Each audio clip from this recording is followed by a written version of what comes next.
जो मधुमंगल है ना, क्योंकि इसका वर्णन अब भगवान की लीलाओं में होता रहेगा।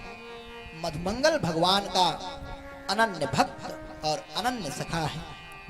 मधुमंगल की माता, जिनके पिता नहीं है, ब्राह्मणी है, माँ यशोदा ने पूर्णमासी पुरोहिताइनी को, मधुमंगल की माँ को अपने यहाँ गोपाल जी की पूजा करने के लिए रखी हुई है। जो पूर्णमासी पुरोहितानी है ना, वो जो टुटका भी जानती है। पूर्णमासी पुरोहितानी ने कहा, देवी यशोदा, लाला का ना नजर झरवाना होगा, क्योंकि कहां से वो आई, कौन थी, एक बार इनका नजर जरूर झर जाए। मां यशोदा कहती, क्यों नहीं, आपसे अच्छा मेरे लाला का नजर कौन उतारेगा। पूर्णमासी पुरोहितानी ने कहा, पद्मगंधा नाम की जो गऊ है ना, इसी के पंचगव्य बनाए जाएं और इस पंचगव्य से, उसी के पूंछ से लाला का नजर उतारा जाए। और पूर्णमासी पुरोहितानी ने लाला का नजर उतार रही है। अब नजर उतार रही हैं तो हमारे रितेश भैया भी अपने भजन की ओर चल रहे हैं। एक भजन, फिर आगे कथाओं में प्रवेश करते हैं। नजरिया लग जाए मेरे कान्हा को, कोई मत टोको नजरिया, नजरिया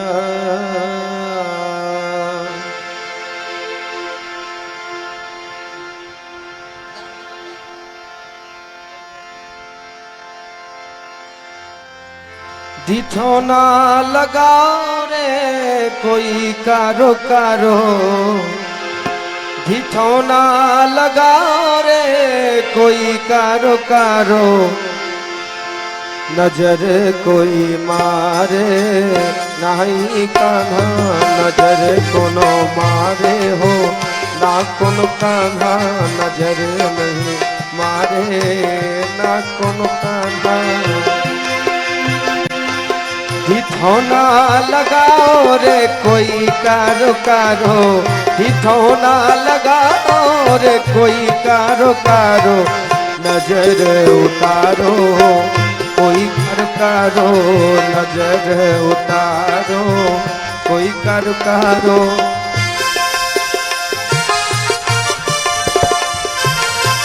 श्री राधे।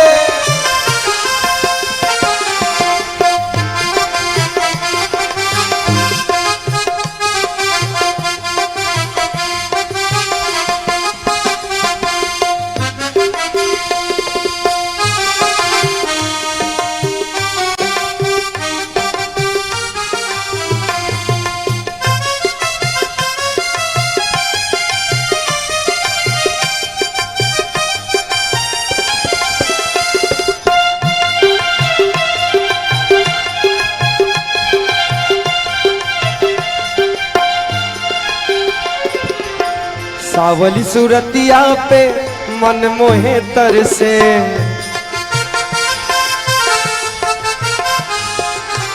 सावली सूरतिया पे मन मोहे तरसे,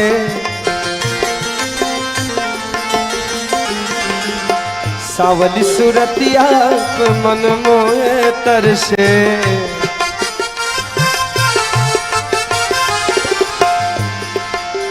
अरे कोई काला टीका लगाओ रे कोई कारो कारो, ललन जी को टोना जन कोई मारो, ललन जी को टोना जन कोई मारो, जन कोई मारो, जन कोई मारो, जन कोई, जन कोई मारो, जन कोई मारो।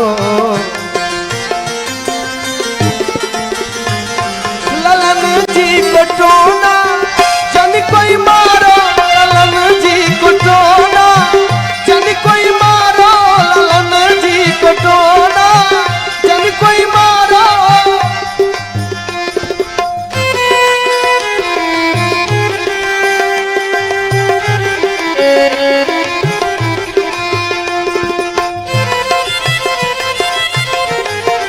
श्री राधे।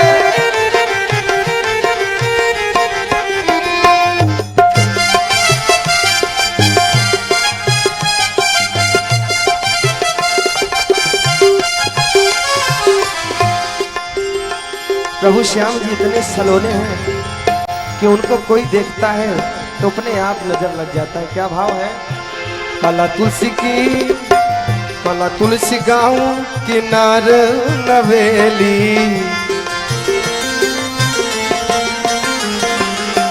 काला तुलसी गाँव किनार नवेली,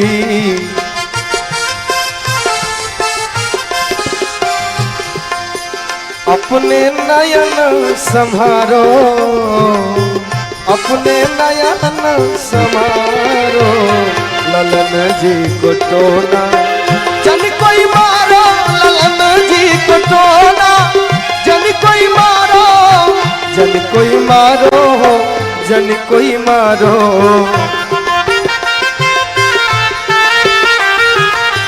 जन कोई मारो, जन केहू मारो, ललन जी को टोना, जन कोई मारो ललन जी को टोना, जन कोई मारो ललन जी को टोना, जन कोई मारो ललन जी को टोना, जन कोई मारो। बोले भक्तवत्सल भगवान की जय हो। अब मेरे प्रभु का नजर झरा गया। अब माँ यशोदा अब लाला को लेके अपने महल में बहुत प्यार और दुलार कर रहे हैं। इधर कंस को पता हुआ कि बहन पूतना तो गई। अब यह निश्चित हो गया कि 7 दिन का कोई बालक पूतना जैसे महा माया को परास्त कर दिया। हो न हो यही मेरा काल है। कंस डरने लगा, अपनी सभा को बुलाया, सारे राक्षस इकट्ठा हुए, तृणावर्त, सट्टासुर, अक्षासुर, प्लम्भासुर, सबने कहा महाराज आदेश तो दीजिए। अभी हमारे बल और पराक्रम को आपने देखा कहां? हाँ वो तो पूतना गई थी ने, कहीं भिड़ गई होगी। एक बार मौका हमको भी दिया जाए। महाराज कंस ने कहा कि ठीक है, इस बार कौन जाएगा? सबसे पहले सक्टासुर तैयार हुआ कि प्रभु इस बार आदेश हमको दीजिए, मैं आपके कार्य को पूर्ण कर दूंगा। महाराज कंस ने कहा क्या करोगे? बोला कुछ करूंगा नहीं, कान्हा जहां भी होगा उसके ऊपर जाके अपना पूरा बल लगा दूंगा और उसका गोविंदाए नमो नमः हो जाएगा और कोई मुझे देख नहीं पाएगा। कंस के मन में आया हाँ ये उत्तम विचार है कि पहली बात तुमको कोई देख नहीं पाएगा तो तुम कहीं भी जा सकते हो। ठीक है जाओ। सक्टासुर वहां से चला और अब लाला 1 महीने के हो गए। नंद जी के यहाँ तो हर दिन मानो नंद उत्सव ही चल रहा है, क्योंकि जब घर पे कोई लाला होता है ना तो गांव के लोग रिश्तेदार आते जाते रहते हैं। प्रतिदिन कुछ न कुछ भजन कीर्तन सोहर गायन होता रहता है। माँ यशोदा के यहाँ भी भजन कीर्तन चल रहा था। माँ यशोदा ने सोचा लाला सो रहा है, उसके पालनों को उठाकर एक बगल में बैलगाड़ी रखी थी उसी में टांग दी कि लाला यहाँ रहेगा, शांति से सोएगा। क्योंकि उधर सब बहुत भजन कीर्तन कर रहे हैं, लाला को सोने में समस्या है। सट्टासुर ने देखा कि मेरे लाला उस बैलगाड़ी में पालने में लटकाए हुए हैं, तो उस बैलगाड़ी में प्रवेश करने पहुंचा। और इस बात को मधुमंगल देख रहा था। लाला ने किया क्या, अपना पैर उठाया, जैसे सट्टासुर ने अपना बल लगाना प्रारंभ किया, लाला ने भी अपना पैर लगा के थोड़ा सा झटका दिया। सट्टासुर का भी गोविंदाए नमो नमः। बोलिए भक्तवत्सल भगवान की जय हो। जैसे वो बैलगाड़ी पलटी, सारे गोकुलवासी चीखने लगे, अब क्या हुआ, अब क्या हुआ। लौट के आई, देखी तो लाला ज्यों का त्यों अपने पालने में लेटा हुआ है। माँ यशोदा ने उठाया, कैसा हो रहा है। जब से लाला आया है ना, तब से कुछ न कुछ अनहोनी हो ही रही। मधुमंगल आया, बोला माँ मैंने देखा है ये तुम्हारा लाला है ना, इसने ही अपने पैर से बैलगाड़ी को धक्का दिया है। अब क्यों कोई विश्वास करे, 1 महीने का बच्चा 4 कुंटल की बैलगाड़ी कैसे उठा के फेंक देगा। सबने कहा नहीं तुम झूठ कह रहे हो। मधुमंगल ने कहा मां मानो या ना मानो, हमने तो यही देखा है, इस गाड़ी को कोई और नहीं फेंका है। ये जो तुम्हारा लाला है ना, इसी ने अपने पैर से इस गाड़ी को धक्का दिया और ये बैलगाड़ी पलट गई। इधर महाराज कंस को पता चला कि जो मेरा अगला प्रयास था वह भी विफल गया। सट्टासुर भी गोविंदाए नमो नमः।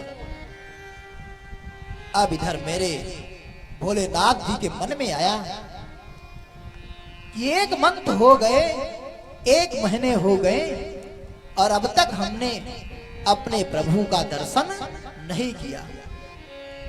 कैलाश पर्वत से चल दिए, साधु का भेष बनाकर आके मां यशोदा के द्वार पे बैठ गए। मां यशोदा ने कहा ऋषिवर आपको क्या चाहिए। भगवान भोलेनाथ कहते मां केवल एक बार लाला का दर्शन करा दो ना, तो मैं यहां से चला जाऊंगा। मां यशोदा सोची 2 बार तो हो चुका है, इस बार मैं लाला को बाहर नहीं लाऊंगी। बोली नहीं, मैं लाला को तो बाहर नहीं लाऊंगी। भगवान शंकर बोले देखो मां, जब तक लाला का दर्शन नहीं करूंगा ना, तब तक मैं जाऊंगा नहीं। मां यशोदा कहती आप जाइए या मत जाइए, मैं लाला का दर्शन तो नहीं कराऊंगी। प्रभु मेरे इस बात को देख रहे हैं कि भोलेनाथ आज ऐसी तुम्हारी कौन सी समस्या आ पड़ी जो तुम मुझसे मिल नहीं पा रहे हो। मानो भोलेनाथ ने कहा जो भक्त की ममता होती है ना, उसे कोई परास्त नहीं कर सकता। भोलेनाथ कई दिनों तक उसी द्वार पे खड़े थे। मां यशोदा लाला का दर्शन उन्हें नहीं करा पा रही।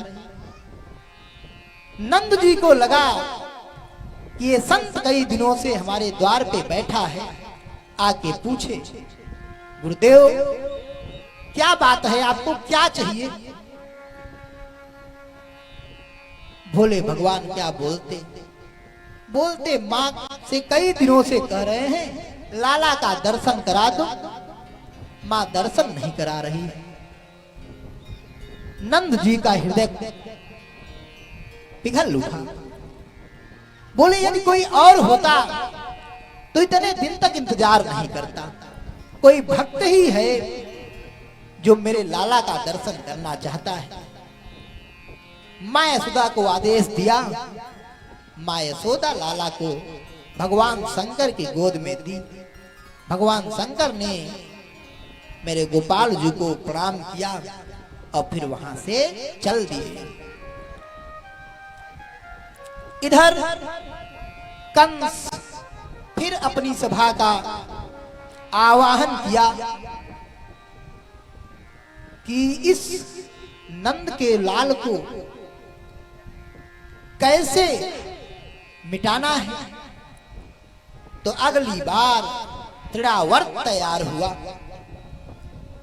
बोला महाराज, यदि आपका आदेश हो तो मुझे भी एक मौका मिलना चाहिए।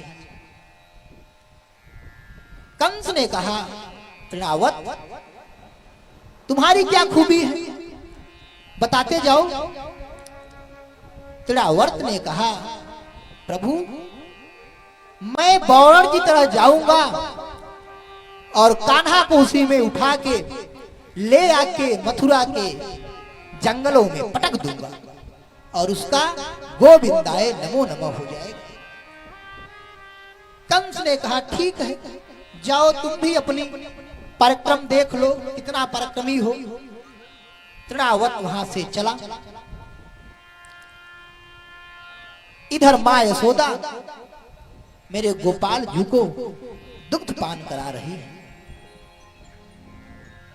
त्रिणावर्त को देखते ही मेरे लाला ने सोचा, यदि मां मुझसे दूर नहीं गई ना तो मेरे साथ मां को भी ये उड़ा ले जाएगा। तो भगवान ने अपना वजन बढ़ाना प्रारंभ किया। जब भगवान ने अपना वजन बढ़ाना प्रारंभ किया, मां यशोदा को लगा कि थोड़ा सा यह भारी हो रहा है। मां ने गोद में लिया था तो अपने गोद में रख लिया और वहीं पास में अंगीठी पर दूध उबल रहा था। जैसे ही भगवान ने सोचा कि मां को अपने से दूर कैसे करें, मानो दूध में उबाल आने लगा। वह दूध भी कह रहा है, प्रभु मैं आपके लिए अपने शरीर का त्याग कर रहा हूं, आपके लिए जल रहा हूं, क्योंकि यह एक कंद नाम का राजा था जो दूध के अवतार में मां यशोदा के आंगन में आया हुआ है। मानो इसके मन में अभाव है, प्रभु मैं अब आपके लिए पान का नहीं रह सका, क्योंकि अब आप मां का दुग्ध पान कर रहे हैं, तो मैं अपने आप को इस अग्नि में जला दूंगा। जैसे दूध में उबाल आने लगी, मां यशोदा लाला को वहीं रख के दूध के पास पहुंच गई, उसमें पानी डालने लगी, उसको फूंकने लगी। इधर त्रिणावर्त भगवान के पास आया, भगवान ने उसका भी उद्धार कर दिया। बोलिए भक्तवत्सल भगवान की जय हो। फिर कंस ने अघासुर, बकासुर, प्रलंभासुर, धेनुकासुर, बहुत सारे दैत्यों को भेजता गया। मेरे प्रभु सबका उद्धार करते गए। एक दिन हुआ क्या, सारे ग्वाल बाल जमुना नदी के किनारे क्रीड़ा करने गए थे, खेलने गए थे। इधर यमुना जी के पास कालिया नाग मां यमुना के जल को विषाक्त कर रहा था। उस घाट पर जो पशु पक्षी भी जाते, वहां का जल ग्रहण करते, उनका भी प्राणांत हो जाता।